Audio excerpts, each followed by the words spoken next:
Howdy everyone. I just wanted to make another hobby vlog, just keeping things updated and rolling along. And this week I did not get a whole lot done. Basic rundown is I have decided I'm not going to fully magnetize the Greyhound. What I'm going to do is I'm going to just stick with the pure scout car version, not going to go the tank hunter route with the anti-tank gun. Just the main deal is I like having the bazooka on here. I think I just like the way that looks. It's something a bit more visually interesting, and I think I did a poor job of making camouflage to mask the broken barrel. I do want to thank Wargaming New commenting and also replying in the Discord where I shared it, in his Discord where I shared it, the video about this really is a decent kit. This really is good. I especially love that there is detail on the bottom side of the vehicle. I appreciate that. I appreciate that there is a detailed interior. I like that there is a Zook on here in the first place, so I don't have to try to source one from infantry. But I just really should have slowed down and drilled out the barrel for the, or not drilled out the barrel, but drilled out the piece of armor that the barrel goes through, made sure that it fit properly. I probably should have slowed down and gotten into the weeds on cutting up the panels here, and I just rushed it. I just rushed ahead, trying to do stuff faster than really I should. I wasn't preparing properly. So, I accept I made those mistakes, and I'm also not going to try to do the box stowage. I think that's more effort and skill than I have presently to make that look good, and then magnetizing those, that's just a lot of work for something that's not actually substantial. I think a much more substantial thing is what I did here, where I have removable passengers. And just because it was easy enough, I decided to make removable crew, so I can throw down damage marker and make that. I would love to have the cannon as a magnetized option, but I just don't like the way that the cannon ended up looking because of the mistakes that I made and the slapdash way that I threw on an attempt at masking that. So I'm going forth and just deciding to make it a single option piece. I also got done priming the scout car that I talked about in the first video. Crikey, please, just focus. Come on, mate. Come on, mate. Would this work better? Or would that make it worse? I'm not sure if more light or less is what okay, so I got that primed. I primed the vehicle and the removable MGs in Army Painter Army Green, because that's something that I think works nicely enough for American armor. I did hem and haw a bit on the MGs if I should prime them with that, but it seems reasonable. It seems viable. The actual men in the vehicle I primed with Army Painter's Skeleton Bone. I think that they work really nicely for American armor paint jobs and American uniforms. I do need to settle down and decide what I want to paint my Americans as. I know that I'm not going to paint them as airborne. I'm probably not really going to have a ranger section, not a true ranger section at least, because there are specific sections of, or not sections, specific units in the army that I'm interested in representing that saw action in certain areas, and there is a contingent of rangers I want to make, but I'm not sure that I have that would be really niche. It wouldn't be doable with standard models, and there are other ones that I have as much, if not more, interest in making. So I need to figure out early war, mid-war, late war, what uniforms were there, how do the vehicles look. I want to create my own database of photos I have for reference, but that is really difficult. And I already know that from a time when I helped at a museum, and someone who was it wasn't the curator, but someone who was inside of the, so to say, business side of it, said that we should work on a photo database of the photos that were in the archive, and that the archive is a giant mess. Logistically speaking, it's just so big that it's hard to go through and get the photos in an organized way, and then to make them searchable so you can find what you're looking for.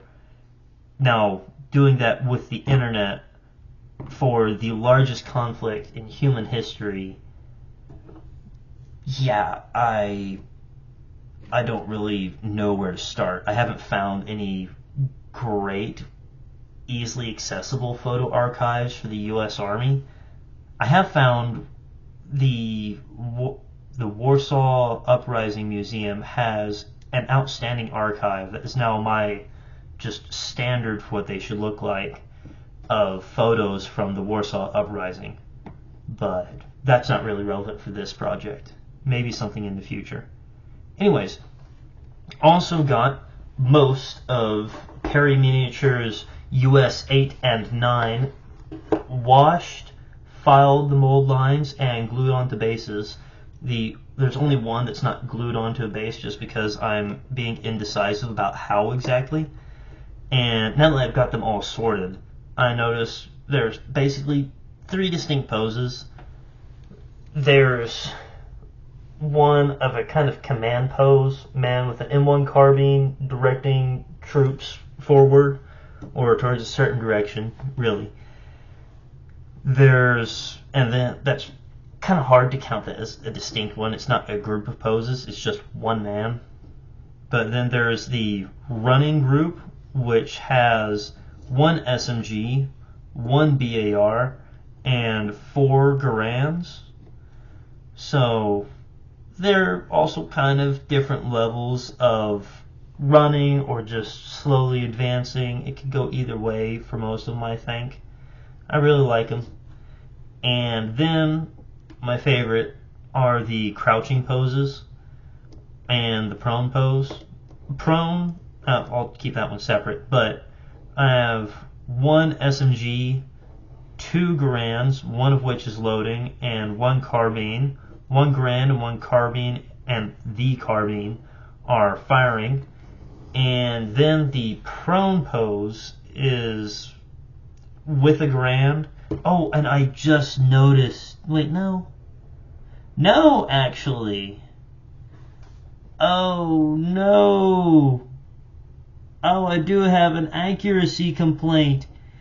If the man is... I just realized... This is the nitpickiest I have ever been with a model. I'm not even sure if it's possible to see the detail. But the charging handle for the Garand is towards the front. Oh, do I have a good thing to point with? Maybe. So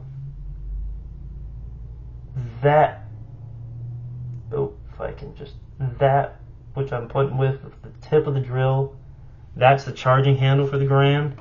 Or maybe not charging handle, that's probably not the right term. But I've actually never handled a Garand myself, which is rather disappointing.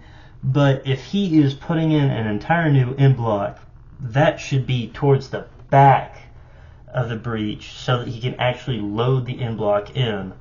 I guess theoretically he could have a round left in there and he's just opening it up early. But that is the nitpickiest thing that I have ever come up with in a model.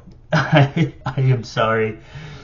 Otherwise, I really love this pose. Really, I just haven't glued them down because I don't know which way I want them to face. Because on each of the crouching ones, I have denoted with a little line there where I roughly want a sort of obstruction to be. I don't know if that's going to be represented with corkboard to make it a broken up wall, or I guess I could make it just an intact wall if I cut it nicely, or with green stuff sandbags I have some of, or with some kind of way to represent brush, bush, or bocage. I'm not really sure how to do that. That is beyond anything I've ever done. I haven't really done any kind of greenery on bases before. I've just never gotten that far in a project. But that's something I want to do.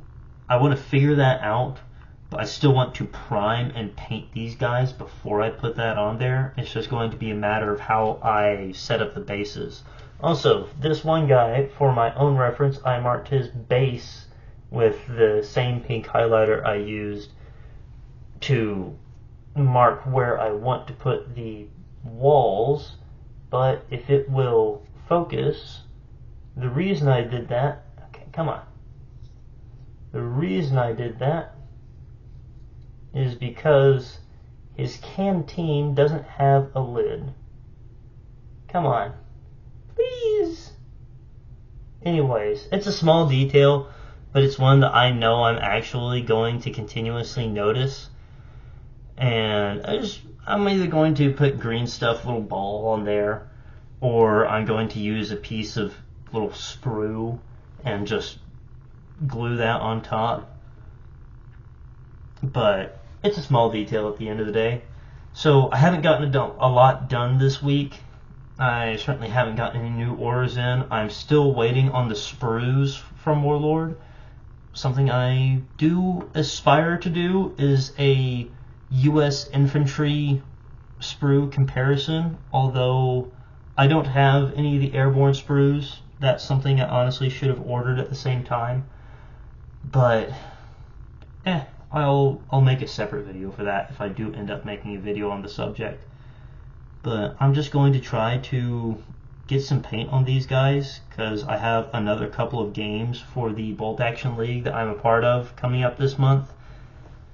And I do not have a good win-loss record, I will admit. But I want to keep trying. I want to keep developing, see if I can move from a loss to consistent draws at least, and then hopefully into a win. But something I absolutely have been lacking has been infantry, which having 12 metal models, all I had to do was clean, remove lines, and just glue onto bases to have a model, as opposed to me hemming and hawing over how exactly I'm going to equip it. That helped a lot. So hopefully I will be able to field a more balanced force for the next game. And actually this weekend I'm going to be attending an RPG session of War Stories, and it's going to be set there. It's a World War II RPG set in the North Africa campaign, just after, or I guess during, Operation Torch. And that's been fun. I've only attended one session previously, and it's been over a month now, but it's been fun. I like it. And yeah, I actually brought my, at this point, one fully painted American model. Okay, I guess I have some others, but they were forward observers and medic. Otherwise, I only have one regular infantryman fully painted.